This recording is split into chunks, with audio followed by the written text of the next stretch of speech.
کہ جب حضرت حسین کو شہید کیا گیا تو ظاہر امت میں کوہرام مچ گیا، تو جن لوگوں نے تلوار کے زور پر بیعت کی ہوئی تھی، دبے ہوئے تھے، وہ بھی میدان میں اترے. انہوں نے کہا کہ ہم یزید ابن معاویہ کی بیعت توڑ کے اس کو پھینک دیتے ہیں.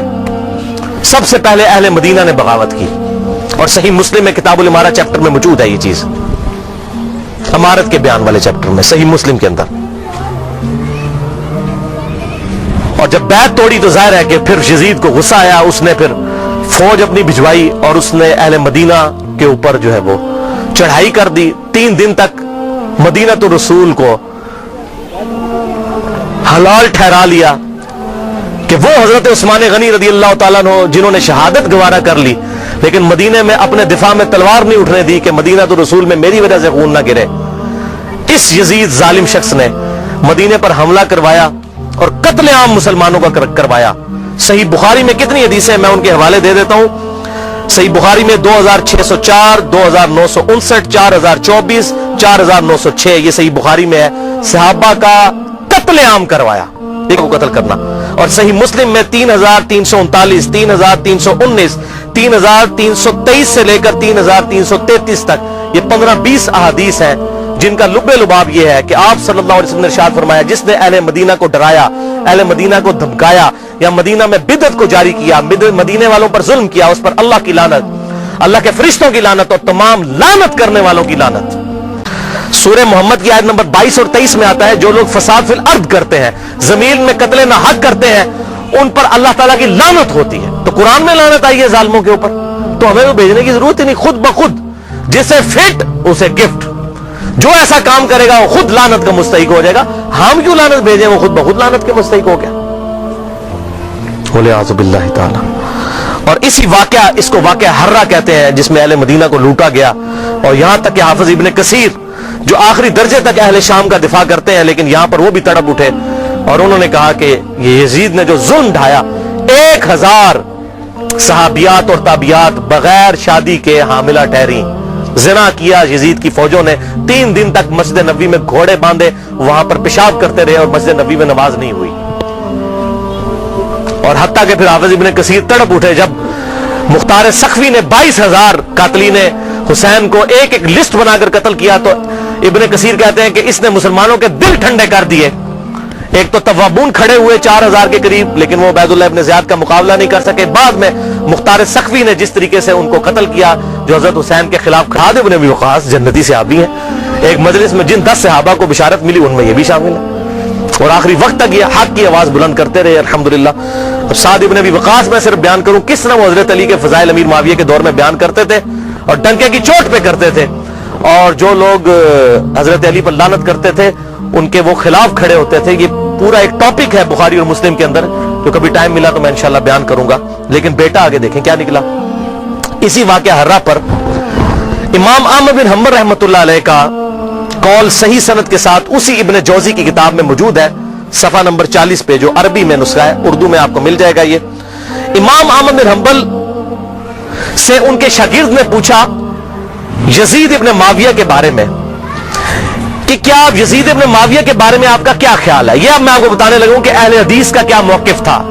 سب سے بڑے اہل حدیث اہل سنت امام احمد بن حنبل المتوفا 241 ہجری، جو اہل سنت کے بڑے ائمہ ہیں، بخاری اور مسلم کے استاد ہیں. اور وہ کیا کہہ رہے ہیں، آپ حدیث میں کس کو لیتے ہیں کہ جی کس راوی پر بحث کرنی ہے، آپ کہتے ہیں یہ فلاں محدث اس کو ضعیف کہتا ہے. اب یہ سب سے بڑا امام اہل سنت کا کیا کہہ رہا ہے، وہ کہتے ہیں کہ یزید وہی ہے جس نے مدینے والوں کے ساتھ وہ کرتوت کیے جو اس نے کیے. شاگرد نے پوچھا یزید نے کیا کیا تھا. احمد بن حنبل نے فرمایا اس نے مدینے والوں کو لوٹا تھا. شاگرد نے پوچھا کیا ہم یزید سے حدیث بیان کر سکتے ہیں. احمد بن حنبل نے فرمایا یزید سے حدیث مت بیان کرو، اور کسی کے لیے یہ حلال ہی نہیں ہے کہ وہ یزید سے ایک حدیث بھی بیان کرے. پھر شاگرد نے پوچھا کہ جب یزید نے یہ حرکتیں کی تھیں تو کن لوگوں نے یزید کا ساتھ دیا تھا. تو احمد بن حنبل نے فرمایا اہل شام نے، یہ شامیوں نے یہ غلط کام کیا تھا جو یزید کے ساتھ مل کر اہل بیت کے ساتھ اور اہل مدینہ کے ساتھ ظلم ان پر ڈھایا تھا. یہ دوسرا کارنامہ. اور تیسرا سیاہ کارنامہ 64 ہجری میں اسی دوران حضرت عبداللہ ابن زبیر رضی اللہ تعالیٰ عنہ، یہ وہ بھی حضرت حسین کی طرح جن چند بڑے لوگوں نے بیعت نہیں کی. کون کون تھے ان میں؟ حضرت حسین ابن علی، علی کا بیٹا، حضرت عباس کا بیٹا عبداللہ ابن عباس، ابو بکر کا بیٹا عبد الرحمن بن ابی بکر، اور زبیر کا بیٹا ابن زبیر، عبداللہ ابن زبیر۔ تو یہ حسین تے نہیں روزانہ ماما جمنیاں، حسین بننا سوکھا ہے؟ آپ نے بخاری میں حضرت ابو ہریرہ کا قول سن لیا کہ وہ کہتے ہیں مجھے ڈر ہے میں ان لوگوں کے نام بتاؤں تو مجھے قتل کر دو، تو انہوں نے اپنی جان بچائی۔